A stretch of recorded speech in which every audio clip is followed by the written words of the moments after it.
If you own a home in Palm Springs and you've been wondering what it would actually sell for right now, not what Zillow says, not what the neighbor got 2 years ago, and not what you paid for it, the real answer is more nuanced than most people expect.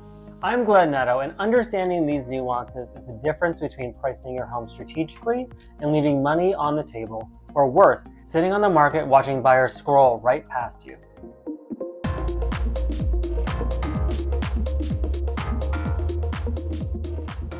If you have questions, drop them in the comments below. Let's dive in. So, what would your Palm Springs home realistically sell for today? The most direct answer is this. It depends on which Palm Springs micro market your home lives in, and there are several factors specific to the desert that algorithms simply cannot measure. That said, here's the current landscape to frame the conversation. As of early 2026, the Palm Springs median sale price across all home types sits around $610,000, down about 2.4% year over year, with a median price per square foot of roughly $429, which is actually up 1.7% year over year. Homes are selling in an average of 43 to 70 days depending on the segment and source, which means most sellers are accepting offers modestly below asking price. And about 31.7% of Palm Springs homes have experienced a price reduction before going under contract.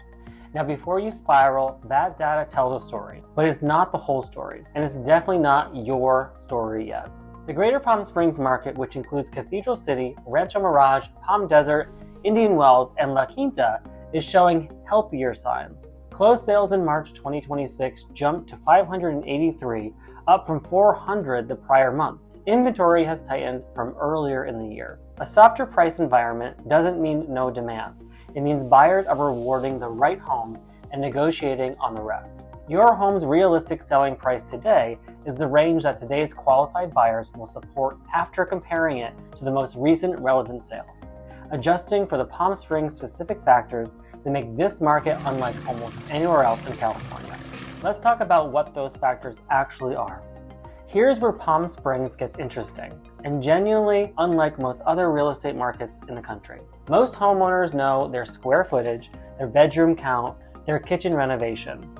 Those things matter, but in Palm Springs, there are several additional variables that can dramatically shift the number a buyer is willing to commit to. The first one is land ownership, specifically whether your home sits on fee simple land or leased land. Fee simple means you own both the structure and the dirt it sits on. Leased land, most commonly found on the Agua Caliente Indian Reservation, which covers a significant portion of Palm Springs, means you own the structure but not the land beneath it. You pay an annual lease to use it, and that lease has a term, typically negotiated for up to 99 years. This distinction matters enormously to buyers and to lenders. Leased land homes often sell for less than comparable fee simple properties, simply because the buyer is taking on the annual land payment and doesn't own the underlying asset. And financing can get complicated. A 30-year mortgage requires 35 years remaining. So the question isn't just, is it leased land? The question is, how much time is left on the lease? What are the current payments? And will a lender be comfortable financing it? Leased land is not automatically bad. It can create entry into desirable neighborhoods at a more accessible price point. But it has to be priced with eyes wide open. And anyone who doesn't understand these nuances has no business quoting your home's value. The second major variable is short-term rental eligibility. And this one is significant if you're marketing to investors or buyers who want the option to generate income. Palm Springs requires a vacation rental registration certificate for any short-term rental operation.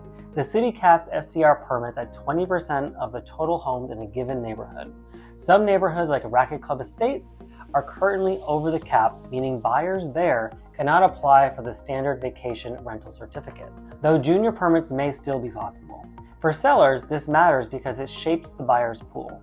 A home with active STR eligibility can attract investors who are willing to underwrite the property more aggressively based on projected rental income. A home in an overcapped neighborhood may appeal more to a full-time resident or second home buyers who prefer a quieter, more residential setting. Neither is inherently better, but they speak to different buyers, and your pricing should reflect that reality. The third factor is architectural pedigree, and this is where Palm Springs truly earns its place as a design lover's market. Neighborhoods like Racquet Club Estate are home to iconic mid-century modern homes built by the Alexander Construction Company between 1951 and 1961, designed by the architect William Krisel, along with a celebrated Donald Wexler steel houses, several of which are designated as Class 1 historic sites. In Palm Springs, design identity is not merely aesthetics. It carries genuine monetary value. Architectural significance can create both emotional premium and scarcity value in a way that standard square footage math simply cannot capture. Beyond all that, there are lifestyle premiums: the private pool yard, the mountain orientation, the lot's privacy, the lush landscaping. The outdoor living experience here is not a bonus. It's often the primary selling point. In Palm Springs, the backyard is frequently as important as the kitchen, and buyers at the $800,000 to $2 million and above range will absolutely factor that into their offer. Finally, there are HOA dues, special assessments, monthly land lease payments, and rental restrictions. A buyer doesn't just buy the price, they buy the monthly payment and the rules. A home with a $600 monthly HOA fee and restricted rental use is a different financial equation than the no HOA fee simple property, even when the purchase prices look similar on paper. To make this tangible, let me walk through a few neighborhood snapshots because the range of what Palm Springs homes are selling for is genuinely wide. In Desert Park Estates, one of the neighborhoods in North Palm Springs with larger lots and no HOA, entry-level, fixer, or original ranch homes are often starting in the high 600,000s. Renovated, turnkey, pool estates in that same neighborhood could reach $1.1 million to $1.5 million, with price per square foot running in the $500 to $700 range. The upside there is the value proposition relative to pricier neighborhoods. The trade-off is that Desert Park Estates sits closer to the airport and can experience more wind exposure. In Racquet Club Estates, the architectural cachet of the Alexander Krisel home can absolutely create a premium, but valuation still depends heavily on condition, the authenticity of any updates, pool situation, and whether that specific property has STR eligibility. For detached single-family homes across Palm Springs, more broadly, the February 2026 median was $1.13 million, down more than 8% year over year. For attached homes and condos, the median came in at $438,000, down more than 3%. Those are broader brushstrokes, but they give you a sense of where the segments are. And to illustrate just how wide the range is, recent Redfin closed sales include a 2-bedroom home in Palm Springs closing at $649,000 after 27 days, a 2-bedroom property selling for $1.75 million after 106 days, and a 3-bedroom home closing at $2.195 million after 34 days, and another 3-bedroom selling at $520,000 at roughly 5% under. 3-bedroom selling at $520,000 at roughly 5% under list after 77 days. Those 4 sales happened within the same general market, within the same general time frame, 4 entirely different value conversations. The practical takeaway for sellers is stop asking what Palm Springs is doing, start asking what your specific segment of Palm Springs is doing. Now let me address a few questions I hear regularly from sellers in this market. My neighbor got X amount, so shouldn't mine be similar? Maybe, but the most important question when looking at comparable sales is not whether the address is nearby, it's whether the comp is truly comparable. Is it the same land type, fee simple or leased? Is the condition generally similar, or was that home designer renovated while yours still had original 1975 systems? Did it have a private pool, mountain views, a large lot with mature hedging? Was it in a short-term rental eligible neighborhood? How long did it actually sit on the market, and did it reduce price before going under contract? A sale price that came after 90 days and 2 price reductions tells a very different story than one that closed at list after 12 days. Proximity alone does not make a comparable sale comparable. Should I wait for rates to drop before listing? The California Association of Realtors forecasts the average 30-year fixed mortgage rate declining to around 6% in 2026, which is a modest improvement from where we have been. Improved rates can help buyer demand, but the same forecast projects active listings increasing nearly 10% statewide, meaning more competition for sellers, not less. A market with slightly better rates and meaningfully more inventory is still a market that rewards clear positioning and accurate pricing. Waiting rarely produces the windfall sellers hope for, especially when carrying costs are real. The third thing I want to address is the difference between pricing correctly and pricing low. They are not the same thing. In today's Palm Springs market, realistic pricing is actually a protective strategy. When a home is priced accurately from the start, it generates confidence, creates urgency among the right buyers, and produces cleaner negotiation.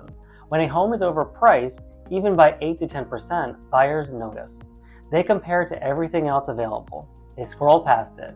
It accumulates days on market, which then becomes a negotiable signal in itself.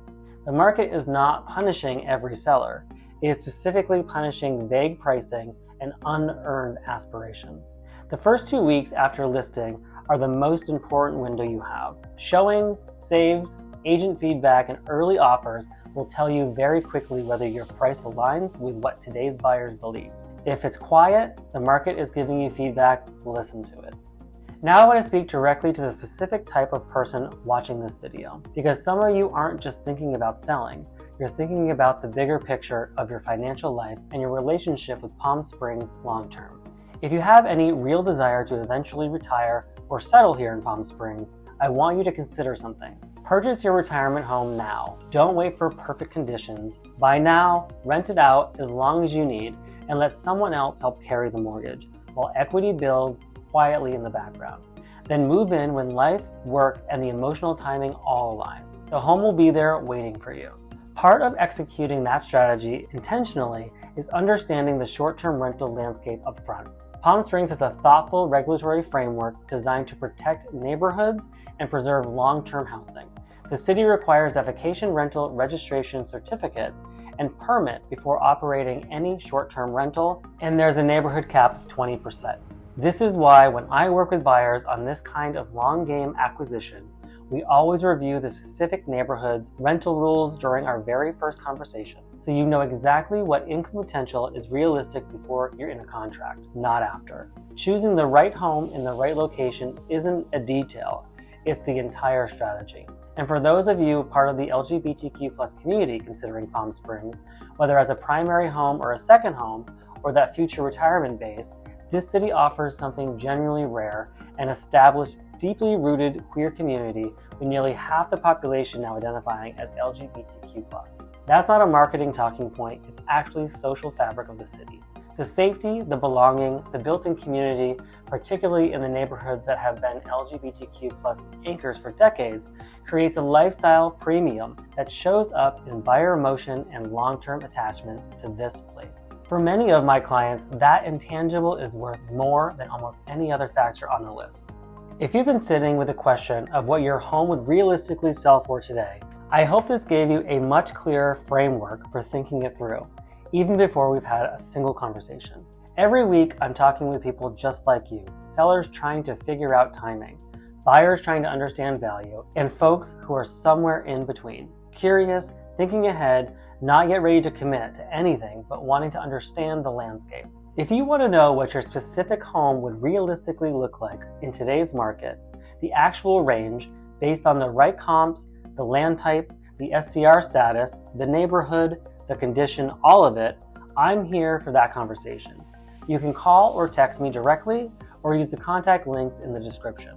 No pressure, just perspective. If you haven't yet already, please like this video and subscribe to my channel for exciting changes, developments, and opportunities taking place here in Palm Springs and the Coachella Valley. Thank you so much for watching, and we'll see you in the next video.